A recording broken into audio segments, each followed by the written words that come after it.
to Pasuk Yud. Are we up to Yud? Oh, Aleph. Actually, no, Pasuk Tes. That's 9. Pasuk 9, yes. Right. Kachol, She'ani Mar'eh Otecha. According to all that I'm showing you, Et Tavnit HaMishkan, the form of the tabernacle, Mishkan. Tavnis means the plan, yes. I should explain that means the plan of the Mishkan, the model of the Mishkan, the Eis Tavnis. Ve'etavit Kol Kelav, and the form of all its vessels, V'chein Ta'asu, and so you shall make it. You shall make it. Is that from the word keep? Now, Rashi is going to explain that this V'chein Ta'asu, right, is referring to a separate thing. Because this, the beginning of the pasuk is following on from the previous pasuk. Also the mikdash, you should make from the mikdash hanti b'seichan, and that I may dwell among them. How should you make it? Like all that I am showing you, is tavnis hamishkan, the model of the mishkan, is tavnis kol kelav, and the model of all its kelim. V'chein ta'asu, and so you shall do, and that's a separate idea. And Rashi is going to explain what that means. Which friend? Going back and showing you. Well, the whole Asher. אני מראה אותך. כאן את תבנית המשכן. Here the form of the Mishkan. Meaning, all that I am showing you here, the model of the Mishkan. Hamikra, now Rashi goes on to say. Well, in the note here it says, do not translate this as if it were the future tense. According to all that I shall show you, meaning that God will show Moshe the forms of Mishkan when it will be time to construct it. For now, where do we find that God did so later on? That Rashi therefore adds can here. Meaning, I am showing you, it's a present tense, right, not a future tense. While Moshe was on Mount Sinai, that God instructed him how the Mishkan was to be constructed. Okay. Right, so, hang on. So, hang on. Yeah, so, can it have been a Mishkan here for Mishkan? Yeah, but you have to read it together with the introductory words. Kol Hashani Marecha Kan et Tavnit HaMishkan. I'm showing you here the form of the Mishkan. Hamikra Hazeh. This verse is connected. Hamikra Shemala. To the verse, the previous verse that goes precedes it. Right, the preceding verse. Yeah. Rasul li Mikdash. Thou shalt make a sanctuary for me. They shall make, right? Not that thou. They shall make. According to all that I am showing you. And so you should make it. And so you should make it, meaning this is a separate idea in future generations. Yeah. When is that? In the event that one of the vessels should be lost. Right, because otherwise there's no really need to build a new one. Okay? New what? New Mishkan. How long did the Mishkan last? Well, was from the desert. Oh, they took it down and they restored it. They could always put it back up again, right? When they got to Eretz Yisrael, what happened to it? What happened to it? I thought they kept it and they kind of sure they kept it. Right, and they stored it. You know how long they kept it for? Probably less on the ground. The Mishkan stored for a total, actually 400 years? Minus 57 years. The Mishkan stood for a total of 480 minus 57 years. Right, so it would be 400 423 years. 423. 423 years, correct.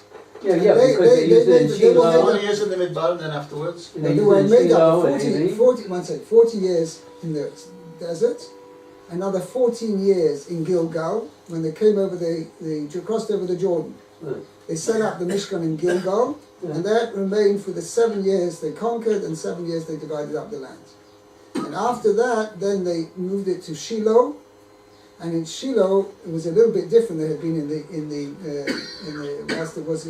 they were in the desert and in Gilgal, because when it was in the desert in Gilgal, the walls were made of wood, as it been. That was in the Mishkan. As we learned in this week's parsha, the walls were made of wood. When they got to Shiloh, they made wooden walls, but the covering was still the same covering of cloth. So you've got Shiloh, Gilgal, what was the other one? The desert, 40 years in the desert, Gilgal and Shiloh. So they are made up 40 years in the desert, another 14 years in Gilgal, that's altogether 54, another 369 years in Shiloh, and that it was altogether 423 years. Wow. Now there was another 57-year gap between that, when they didn't have a Mishkan at all, till the Beis HaMikdash was built. And that was Shlomo HaMelech built the Beis HaMikdash, and there the pasuk says the Beis HaMikdash was built 480 years. The dedication of Beis HaMikdash happened 480 years after they left Egypt, after they left Mitzrayim. Okay, so that was. So what did it do after that?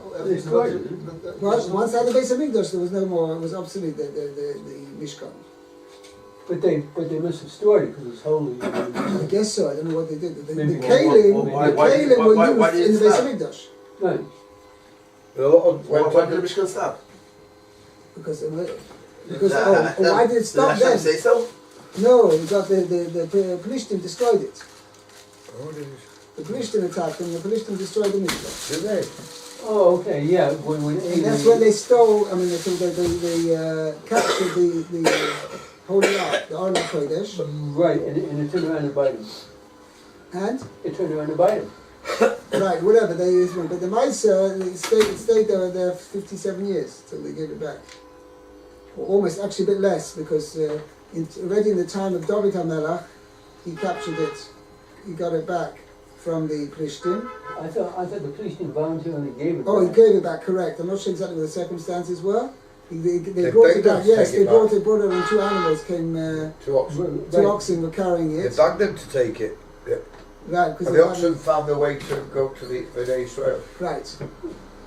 And There was a problem with the fact that the accident, that the whole thing was going to tip over. yeah, that was something else. That was when wasn't they were the taking sense it from the original place where it was. I've forgotten where it was. I should remember it. It's my Bar Mitzvah Torah. Oh my God! It's a number of years since I read it. And it was in the house of You this. don't read it And it was in the house of the. They put it in the house of a caretaker. Wasn't a caretaker to look after. Something, whatever. And it was blessed because he kept it clean, the room clean. He was blessed with an enormous family and enormous wealth. You're right. Yeah, Even though he was only there 3 months, that's why the enormous. first master Major Kasha. Yeah. How could it be? Sachar called the Aron was there 3 months, and in that 3 months, his wife and his daughters-in-law gave phenomenal multiple Money, work. children. Whatever. So the first asked, how could that be? I mean, so Sachar was only 3 months. You need 9 months is the gestation period, right? So anyway, okay. Have you got a brush here? Have you got a brush here? At the end, I'll brush up and. Yaakov, I can employ you permanently if you want. Oh, we said a lot of the stuff was put under the temple. We know that, don't we? The first, when the temple was destroyed or whatever, they hid a lot of they stuff. hid them in vaults, yes. Underneath. Yes. And then the Pope got some, bless him, as well. And whatever was not, he couldn't get hold of. The different things were put under the manor. Under the Vatican. The Vatican. Yeah, whatever. Right. So we've not finished yet. So, hang on. Kain kashata asuli, or when you will make for me, or that yes, call beit holamin, kalei beit holamin, the vessels for the eternal house. Or right, similarly, or when you kashatasuli klei beis olam, when you make for me the vessels of the eternal house, yes, which is referring to the Beis HaMikdash, kagol shalachonot, such as the tables and the lamps. The wash basin and the stands for the wash basin, which Solomon made. Like the model of these, according to the form of these. Tasu, I'm sure you make them.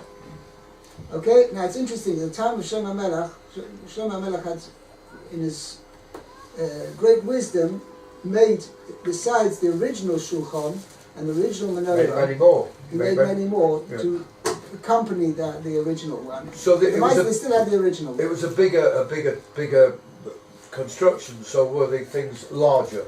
Well, it had more space, but everything was based Yeah, but on, were they on larger? on the dimensions. Yeah, so they didn't change. Right, the shall we say they all made, the dimensions were all made in ratio, to the original. Yeah, right. Okay. And now, Now he's saying, Rashi says, therefore Rashi is pointing out, V'chein tasu is a separate commandment. Right. Okay? If this verse were not connected, Lamala Menu, to the verse that preceded, Lo Hayaktor, then it shouldn't have written. It would not have said, V'chein tasu, Ela kein tasu. Ela kein tasu. Yeah. It would have written V'chein tasu with an extra vav. Yeah. It would have written kein tasu, and therefore that would have would have said already. Right. You know, it's killer the pasuk saying this was. Also, the mikdash shulchan tivasem, which make me a mikdash, and I will dwell among them. Right. Then, one idea. Second idea, K'chol asher emarasko is tamishach mikmeis tasu v'is tamiskol keilov kein tasu. So you shall do. But when the pasuk says v'chein tasu, that indicates K'chol asher emarasko is one idea connected to the previous pasuk, and v'chein tasu is an initial idea which is a separate thing. Okay. I would have referred Al Asiyat or Hel Moed, to the making of the tent of meeting, that is the Mishkan, with love and its vessels, and not to future generations. Right. And now it says V'chein tasu, that's referring to future generations. Okay. Let's go around the table again. Yisrael Meir. Yep. Are you willing to take a break for just a little bit? And read Pasuk Yud. Yes. After Aron, they make the Aron after Shittim, or Shittim wood. Amasai, V'chetzi Arkai, Amar V'chetzi Rachba. Amar V'chetzi. Amar V'chetzi Chamasai. Okay. V'asu Aron, Asechim. They shall make the Aron out of Shittim wood. Amasai V'chetzi Arkai. 2.5 amot, right? Was its length. V'amar v'chetzi rachboi, and amar v'chetzi, amar and a half was its width. V'amar v'chetzi kamasa, and an amar and a half was its height. Okay? Note every dimension has a half. It's very small. 1.5. That's very small, right? It's not so small. If you want to know any things, depending on amar. It's 1.5 feet. According to Reb Chaim Noah, it's 48 centimeters. According to Chazon Ish, it's 20% more than that. It's 57.5 centimeters. So 2.5, 57 times 2 is 115. Plus another 15, another. 57.5. 42, 3.5 feet. 57.5 times 2 is 115. Plus another, let's call it another half of 29. Another 29 is 145. It's about a little less. It's a little less than 1.5 meters length. Not so long. Don't know by standards over here. 1.5 meters is about. It's not that big of a It's like 4 times. Okay, that's the length. Okay? Amar v'chetzi would be 18 feet. I don't know what you do. 89, 58, and 29. Times is 87, yeah. It's about 2, yes. It's basically it's about 3 by 2 floor tiles. Not so big. It's fair size. It's like a large chest. Okay?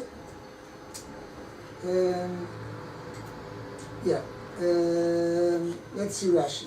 By the way, the Mefarshim explained, the Bali Musa explained, what's the idea of chetzi, everything is half. What the idea is, whereas by the Shulchan, we said that it was 2 by 1, even though the height was the same, it was 2 amas by 1 amma. Okay, finite. It says when it comes to Ruchnius, the Aron was a symbol of the Torah. Okay? Then a person should always be dissatisfied with his achievements. He should be striving for more. Everything is only halfway. He hasn't finished. Whereas when it comes to the Shulchan, right, the person who comes to Gashmias, he should be quite satisfied with his lot. Okay? Yeah. So Omer, Pasuk Yud, Rashi, Osu Aaron, עשו ארון. Let's see where is it? the bottom of the תמיד first column. ארונות. Like a kind of cupboard's chest. She'oisim beloy raglayim. What war mit alle die legs? Feet. Asuim kamin argaz. They made like a kind of box. Shekorin is screen. Screen. Yoshev al-Shulav. It sits on his base. It's without legs. Actually, Rashi is mentioning this because there is an opinion which says that the Oron had legs. But Rashi is saying no. Rashi is of the opinion that the Oron was made flat. That, and it sat on its base. Without legs. Okay. Shlomo, Pasuk Yud Aleph. It's a pita, Oto, Zaha, Tahor, Mibayet, Michutz. Titzapenu, Va'asita, Alav.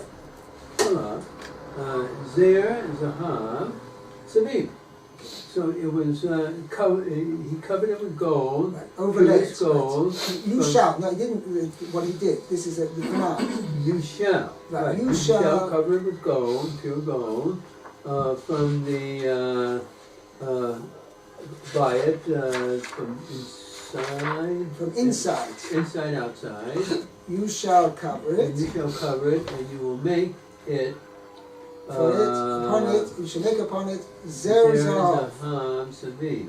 Zer, I don't know what it is. Zer is like a coronet, a gold. There's another word for it in English. I forgot what you call it. What's the word? Zer. Zer is a coronet. What's it? Yeah. Give me those.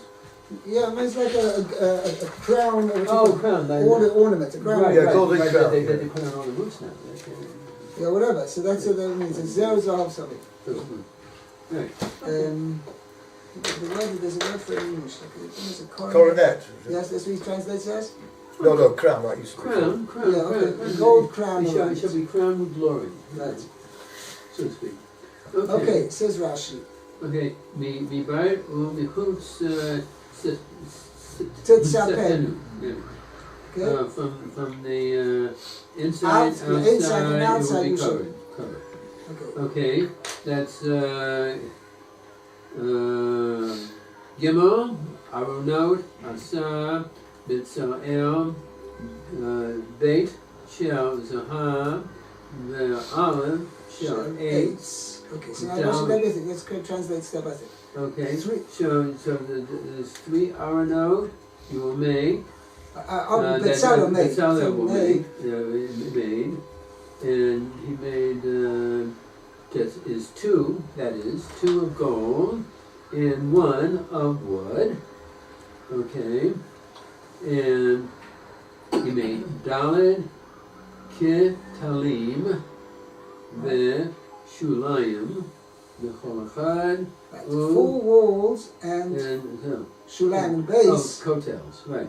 4 walls. 4 walls and Shulayim. Shulayim is a base. And bases of the wall. No, not just of the wall, there's a base and a base. 4 walls, like you have a box. 4 walls and a base. All together, the for each one. For each one, there will be open from above. Yeah, they will Over the top. From above. Right, in other words, you could look down inside. So let me explain, yeah? Just have a picture Let here. me remember them. Okay? Right, Here you have a gold box, a wooden box, and a gold box which fitted inside. Okay, and here he shows over here, and there was a kapurus on top. So here, the gold box fitted inside the outer gold. The wooden box fitted into the outside gold box. And the gold box fitted into the inner gold box fitted into the wood. box.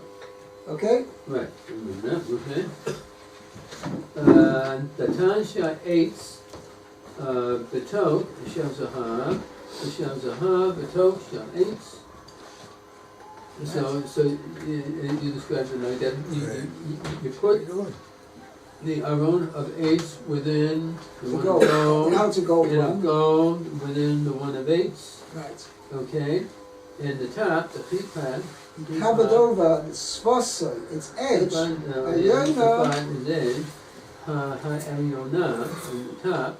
It will be of gold. Nimsa, that will be found. Mesuped. Covered, that's overlaid. Covered again. You from buy the it house and outside. from inside and from outside. Okay. Now it's interesting. Rashi, what Rashi's source is not Rashi's own idea. Rashi has a source from what's called the Bryce of the Menachos HaMishkan. Right. There's a Bryce which describes all the details of the construction of the Mishkan, and that's what it mentions over there. That the Aron was made out of 3 boxes. Now the question is, though, where does Rashi or the Bryce itself, where did he get it from? There was 3 boxes. If it comes to the Shulchan, or another example, you have the golden altar. He doesn't say anywhere it was like 2 boxes. You had the outer golden box, and then you put the wood inside.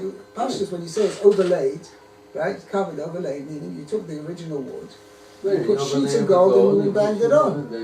So where does Rashi get it from? That there were these 3 boxes. So the Vilna Gaon has an ingenious pshat here. And L'chaira, there's another kasha on Rashi. When the Torah says, it says, you should overlay it with gold, pure gold. From inside and outside shall you overlay it. So there's 2 questions over here. The pasuk seems to imply, first you overlay it from inside, and then overlay it from outside. Right. Okay? Number 2, it says titzapenu. Why do you need that second one? It says you can overlay it with pure gold, from inside and outside. Why does it repeat the word titzapenu? Right, the cover. Right. Probably 2 different types of. So there's Vilna Gaon ingenious pshat. Yeah? Yeah. So he says that second part, when it says Mibayis in the chutz titzapenu, from inside and from outside you shall cover it, is an explanation of how you were supposed to overlay it with pure gold. And it explains as follows. The Torah says, you're supposed to, oiso is referring to the wooden box, right? You're supposed to overlay the wooden box with pure gold. Now, generally, how would you do that? First the outside, then the inside. So you're saying, okay, but how we're going to do it over here is overlay. How is the gold going to overlay the wood? By the wood covering the outer gold one from the inside, and the inner gold box from the outside. So that's why Rashi said, therefore, how are you going to do that? How is the gold going to cover the outer gold from the inside? By putting the gold one inside the outer box. Right. And then, how is it going to cover the inner gold from the outside? By putting the inner gold box inside the wood. And therefore that's the indication there was 3 boxes. But yeah, the middle was a wooden and 2 was... Yeah, that's clear. The middle was the wood. Right. So which went to which? Right, so now, as you would expect, that's what Rashi goes out of his way to point out. Rashi points out, because Rashi the pasuk implies first cover it from the inside, and then cover it from the outside. And Rashi says, no, you didn't do that. You put the wood inside the outer box first, so you're covering it from the wood box from the outside first, and then you're put the inner gold box inside the wood, then you're covering from the inside afterwards. And then the pasuk seems to say forget. You say the inside and out. So according to this explanation, it's good. The wooden box was supposed to cover the gold from the inside and first, and then cover the inner gold from the outside afterwards. And that must be by way of doing 3 boxes. Okay? Okay. Next, Zer Zahav. So then we show you over here. So you come over here, and then he says the Zer Zahav. No, 1 second. No, then he says the Chipa Svasa Elyoina, the last bit. He says it covered over the top part with gold. So he draws the version. It says it was like a little piece of gold, like square or oblong, rectangular shaped piece of gold, which sat on top and covered over the exposed little bit of wood over here. Right. See over here, you've got the 3 boxes running there, and then you've got a little bit of like a gold frame which sat on top of the wooden box inside, so that you couldn't see the wood at all. Okay? Right. Carry on. Mizer Zahov. Okay. You mean kitter, right? Like a kind of crown. Mukaf lo savi. That is kind of placed around the mala from above. Me safato on the edge. She'oseh ha'aron ha'chitzon gavoha min ha'pnimi ad she'ala lemur ovi ha'kapora Hakaporet. u lemala And then a menu mi Mashu. mashu. Okay, so he's saying that the outer box was made a little bit higher. You can see over here, there's a detailed picture over here. Taller. Yeah, Oh, no, it okay. doesn't. The Aaron Katzin. Here, you have a picture over here. Then the ones inside. Yeah. Okay. Yeah. You see over here, so you don't know if you can see it clearly. You've got the inner box of gold, you can see the little brown line, that's the wood.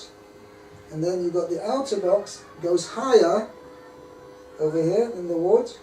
And you've got at the edge there like a coronet, a crown decoration. And then, so this went up, this was a tefach thick. Tefach is about anywhere between 8 and 10 centimeters. That's that thick. Yeah, 8 and 10 centimeters. No, it's Yeah, more than okay. that. It's more than All that. Tefach is Tefach like is this. that? No. Yeah, right. Oh, yeah. 10 centimeters. Mm-hmm. Akoponim,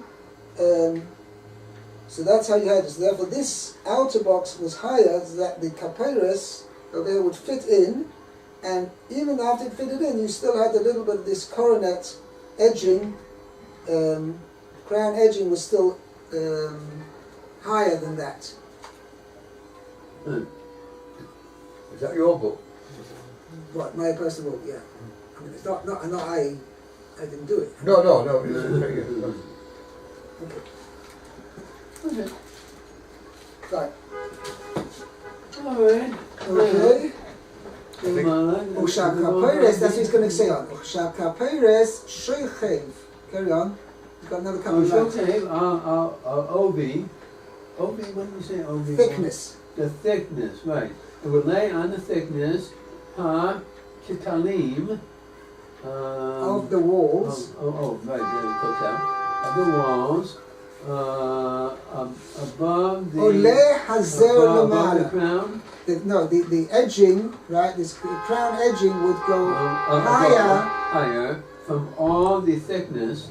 It would be laying on the thickness, I guess. No, it was the cover would lay on it, Right. but the outer edging would come higher than that, and it would protrude above. Attached and protruding. Right. Now we call over akaperes kol shu. Who Siman the Keter Torah. Right. Okay, well I can understand that. It was a symbol sign of the crown and the Torah. Right. Okay. Okay. No problem. Yeah. Very nice. Okay. Steve did a good job there. Mordechai. Pasuk Yud I'm Beis. cheating. ויוספת לו 4 טבעות זהב, ונוסעת על 4 פעמות סוב, ושתי טבעות על סלו האחס, ושתי טבעות על סלו השניס.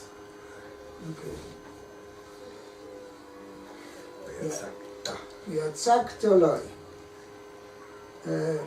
Says you shall cast for it. Rashi's going to explain what the word. You're telling me to cast, like take molten metal, and you right. You take up the metal, base metal, and you heat it up to a heat that it becomes liquid, right? And then you pour it, like you pour cement, right? You had tzaktolo, and that's how you cast metal. You had tzaktolo, you should cast for it 4 tabas zahav, 4 gold rings. The Nosatoim should place them al arba pamoisov. It's 4 corners. Okay? Ushtei tabois, and 2 rings al tzalo echos on one side. Ushtei tabois, and another 2 rings al tzalo hashemis on the second side. Now, let me ask you, if you look at the pasuk as is, how many rings were there? 4. 2, one side, 2 on the other. I could understand that there were 8. 8, because you had... First it says, you have 4 gold rings, and you put them in the 4 corners. Ushtei tabois al tzalo echos, and another 2 rings on one side. Ushtei tabois al tzalo hashemis. So it sounds like 8. 2, 4, 10. and then 2 and 2, right? right. So now it's interesting. Ushtei tabois asa. Yeah, it says first 4 on the 4 corners, and then shtei tabois al tzalo echos, 2 rings on one side. Shtei tabois al tzalo hashemis, and 2 rings on the other side. So that's what it sounds like. You could understand it that way, and there are Mepharshim who do explain it that way. However, that's a nice picture you have there. Yeah. Nice picture, see? 8. Very picture. Okay? 2. 2. That's right, absolutely. 2, I'm just going here. 1 second, but Rashi's No, I going to only see explain, 4. 1 second, I only see Rashi's going to 4. explain that there are 2, only 4. back. Yaakov, please. There are only 4 rings, there were only 4 rings altogether. And what the Pasuk says, the second half of the Pasuk is explaining what the first part of the Pasuk means. You should cast with 4 gold rings and place them in 4 corners. How so? Ushtei tabois al tzalo echos, with 2 rings on one side. Ushtei tabois al tzalo echos, and the other 2 rings on the other side. Because the second half of the Pasuk is not telling you the additional 4 rings. Just It's 4 an explanation Explaining how the 4 4 rings are hooked up. Right. Only, Okay, let's only see. 4 rings. Why do you get 8? 4, not 8. No, so, 4. so it's not 8, it's 4. So why is it written for confusion's sake? Why is it written like just said 2 on each side, 2 rings on each side? That's 4. Why is it Why made is it written in complicated? such a way? So we all misunderstand it. No, the truth is, it could be understood because we want all the 4, the Pasuk is telling you all 4 are supposed to be identical. Meaning, don't say, well, the 2 on one side do one way and 2 on the other, like in 2 different levels. All 4 had to be on the same level. So Paul the same level. Why did? Because We're getting it wrong. I don't know. It's probably Why Confucius? Because it's the wrong religion. We don't go for the religion of Confucius. We Yes. go for the religion of confusion. Yeah. Confucius is there to confuse us. Yes. Doesn't take a lot to confuse us. Okay. Yes. Who's reading? Mordechai. Okay. Pasuk Rashi and Pasuk Yud Beis. V'yotzakta. You have the Rashi? V'yotzakta Lashon Hatacha. Hatacha. Kitarguma is an expression of melting down. Okay? Molten. Molten, right. As the Targum translates it. What's he say there? The satichle, right, you shall should we say, melt down for it. You need to take molten metal, molten gold, and cast with these 4 gold rings. Ka'amoisov. What is the word ka'amoisov? Rashi says kitargumoi. Means as the Talmud says, ziv yosei, its corners. So now Rashi goes on to explain. Uvezovius or elyonos, right, in the upper corners, samoch la kaperis, close to the kaperis, hayu nesuni. That's where the rings were placed. There were 2 rings. Shtay mikan, ushtay mikan. 2 on one side and 2 on the other. L'roch boy shaloran, attached to the width of the oil. Ba'abadim, and the poles, the sunim bahem, were placed into the Ring. into the rings.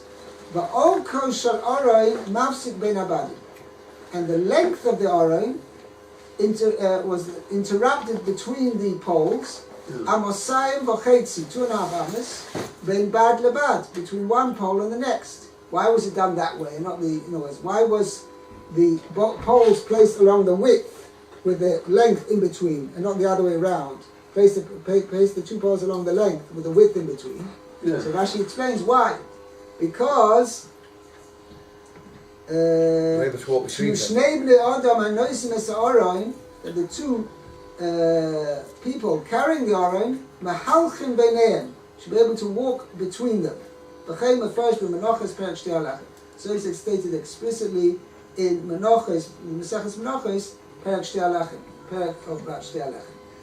We'll have to stop here, but we'll carry on tomorrow. There, the reason is because the width of a person takes up, the Gemara says, an amah. Okay, but if there's exactly 2 amahs between them, they wouldn't be able to walk. But so you have the extra half an amah, and for some reason, which is not clear to me, but the Gemara assumed that when the Kohanim carried the Aron, they didn't stand on the outside and put the pole on their shoulders, right? But rather they stood on the inside. 2 of them on the inside? 2 of them on the inside. Really? Yeah. Even though you might have thought, like when you have pall bearers, right? So he carries them. Well, he doesn't actually have a picture of them carrying it. But it's like this. So it must be slim. It doesn't have to be so slim.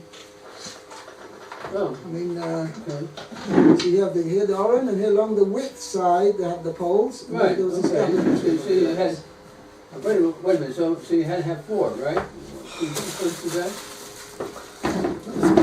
2 rings over here, and 2 rings over here. No, but I mean, 4 carriers, yeah. They didn't really carry it, as we know. Right, it's Aron noises noiso, but they had to show that they were carrying Yeah, of course. it. Play the charade. Yeah.